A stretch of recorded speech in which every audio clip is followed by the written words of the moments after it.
لما تبقى عازم صاحبك على غدوة سمك وفي نص الاكل تكتشف انه بايع موبايلك عشان يدفع حساب السمك؟ اهو ده بالظبط اللي عمله بيبيه النتن مع ترامبولا ابو حنان امبارح. احنا في مرحلة عبثية جدا لدرجة الهدنة اللي اتوقعت بالليل طلعت عليها تاني يوم الشمس سيحتها، اتمسح بيها البلاط الصبح. يعني راجل كبير وتافه وكذاب سواء ترامبولا او بيبيه النتن. لبنان بتتضرب وغزة بيخلصوا عليهم، وترامب بيطلع يثبت لنا ان البيت الابيض بقى عبارة عن شقة مفروشة. بيبيه النتن مطلع نسخة على المفتاح عشان يجيب نسوان هناك. عايز تعرف بيبيه النتن ازاي جرجر ترامب من قفاه وايه هي حكاية الظلام الابدي؟ انزل بالانترو يا وحش.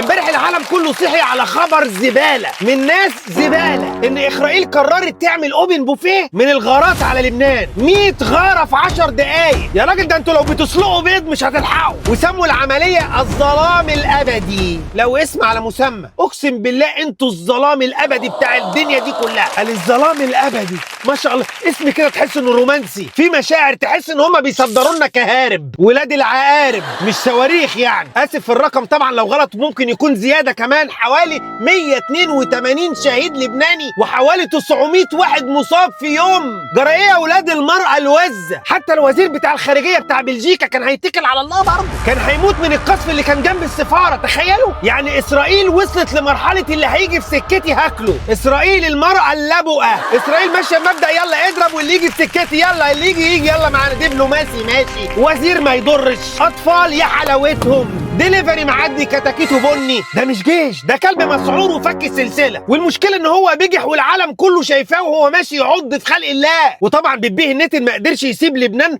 لوحدها في الليله دي، قام باعت تحيه لاهل غزه هم كمان. امال ليه؟ الاقربون اولى بالمعروف بقى. يلا استهدفوا صحفيين ومدنيين. واول ما الخبر طلع طبعا ان في صحفيين ماتوا، طبعا اسرائيل سكتت. المكنه الصهيونيه اشتغلت بقى. قال لك اصلهم كانوا شغالين في المقاومه. يا سلام، ده كان ناقص يقولوا انه بيخبي صواريخ باليستيه في شنطه الكاميرا. دي بقت اسهل شماعه لاسرائيل. اي حد يضايقهم يقول لك ده عضو في التنظيم، حتى لو كان بيصور فرح خالته. نيجي بقى لوحش الكون البرتقاله اللي من غير بز، دولان ترامبولا ابو حنان، الراجل اللي مش راجل، اللي قال انا هخلص الحرب دي في مكالمه تليفون. طالع امبارح بقى يقول لنا ايه؟ يا جماعه انتوا فهمتوا غلط، لبنان ما كانتش في الهدنه اصلا، ده سوء فهم ايراني. حتى اسالوا خالتي اسرائيل.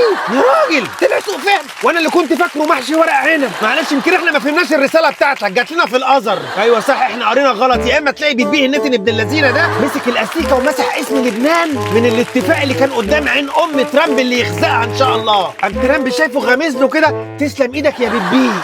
بس الحلو ما يكملش، مصر طلعت فرشت لهم الملايه وشغاله ضغط جامد جدا. اللي هو ايه اللي بتعملوه ده؟ مش في اتفاق؟ هو انتوا مش رجاله؟ والوسيط الباكستاني برضه طلع فرش لهم هو كمان الملايه على CNN. قال لهم كدابين في اصل وشكوا. لبنان كانت مكتوبه بالاسم في الاتفاق والكل وقع على كده. يعني ترامب لبس الطرحه قدام العالم كله عشان خاطر نن عيون بيبيه النتن. طبعا في طهران الكلام ده ما اكلش عيش معاهم. الشعب كله نزل في ساحه الثوره هناك وعمال يهتف هدنه من غير لبنان، خيانه للاديان. الحرس الثوري طبعا شاف الليله وسخه، قام رازع مضيق هرمز تاني وقفله. وادي ام الاف، وادي ام المفتاح بتاعه اهو في البحر. وقال لهم مفيش نقطه زيت هتعدي طالما مفيش لبنان. دلوقتي بقى نتنياهو قاعد مع بتوع مجلس الحرب بيفكروا يضربوا ايران ضربه استباقيه. ده قاعد فاضي، ده اكيد امه قبل ما تموت قالت له روح الهي تروح ما ترجع، الهي لا تكسب ولا تربح، الهي يا رب يشيلك ويحط عليك وتمشي في الدنيا كده متشتت، لا انت عارف راسك من رجليك من ودانك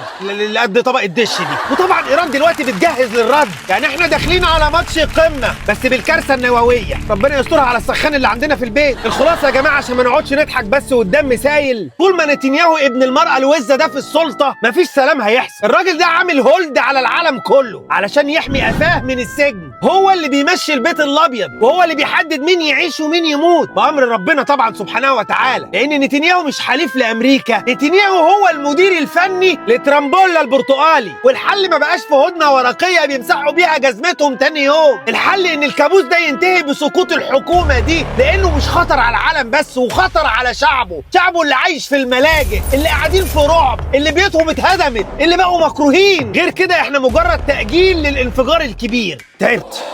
لو الفيديو عجبك اعمل لايك وشير وخليك فاهم ان اللي بيحصل ده مش سياسة، ده سيرك.